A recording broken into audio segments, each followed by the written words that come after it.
Global crude oil prices plummeted from $120 to $90 per barrel today. சர்வதேச கச்சா எண்ணெய் விலை இன்று பீப்பாய் ஒன்றுக்கு $120 $90 சரிந்துள்ளது. Indian refiners have purchased 30 million barrels of Russian oil to stabilize the domestic fuel market. உள்நாட்டு எரிபொருள் சந்தையை சீராக்கும் நோக்கில் இந்திய சுத்திகரிப்பு நிறுவனங்கள் 30 மில்லியன் பீப்பாய்கள் ரஷ்ய எண்ணெயை வாங்கியுள்ளன. The Indian government has issued a mandate prioritizing household gas supply over industrial use. இந்திய அரசு தொழிற்சாலை பயன்பாட்டை விட வீட்டு உபயோக எரிவாயு விநியோகத்திற்கு முன்னுரிமை அளிக்குமாறு உத்தரவிட்டுள்ளது. Iconic restaurants in Chennai and Bengaluru have been forced to reduce their menu options due to shortage of commercial LPG cylinders.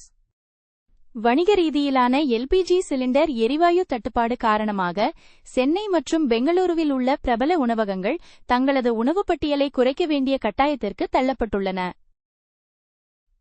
Prime Minister Modi visits Trichy today to inaugurate key railway projects.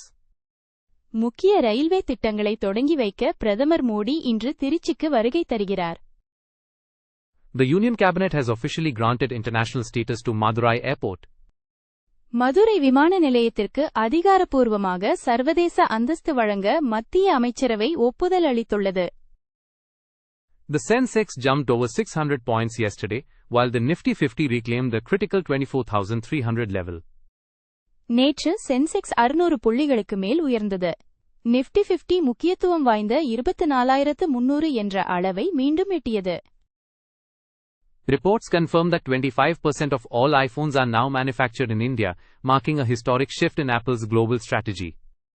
Apple நிறுவனத்தின் உலகளாவிய வியூகத்தில் ஏற்பட்டுள்ள வரலாற்று மாற்றமாக தற்போது 25 விழுக்காடு ஐபோன்கள் இந்தியாவில் தயாரிக்கப்படுவதை தகவல்கள் உறுதிப்படுத்துகின்றன.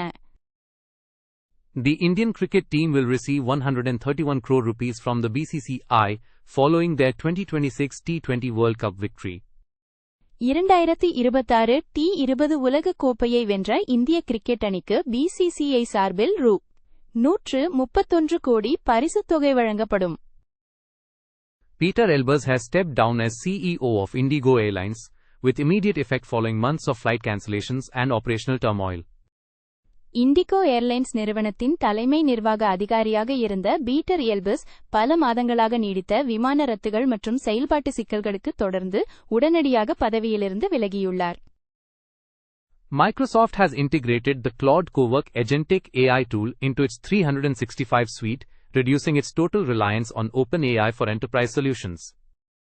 Microsoft நிறுவனம் தனது 365 செயலிகளில் கிளாட் கோவர்க் என்ற செயற்கை நுண்ணறிவு கருவியை ஒருங்கிணைத்துள்ளது. இதன் மூலம் நிறுவனங்களுக்கான தீர்வுகளுக்கு OpenAI நிறுவனத்தை மட்டுமே சார்ந்திருப்பதை குறைத்துக் கொண்டுள்ளது. New reports show that companies in the US and Canada are now using AI agents to manage employees and oversee office hierarchies. America மற்றும் கனடாவில் உள்ள நிறுவனங்கள் ஊழியர்களை நிர்வகிப்பதற்கும் அலுவலக நிர்வாக படிநிலைகளை மேற்பார்வையிடுவதற்கும் செயற்கை நுண்ணறிவு முகவர்களை பயன்படுத்துவதாக புதிய அறிக்கைகள் தெரிவிக்கின்றன. Anthropic has released a new code review tool capable of detecting software bugs that typically escape human detection. மனிதர்களால் கண்டறிய முடியாத மென்பொருள் பிழைகளை கண்டறியும் திறன் கொண்ட புதிய நிரல் சீராய்வு கருவியை ஆந்த்ரோபிக் நிறுவனம் வெளியிட்டுள்ளது.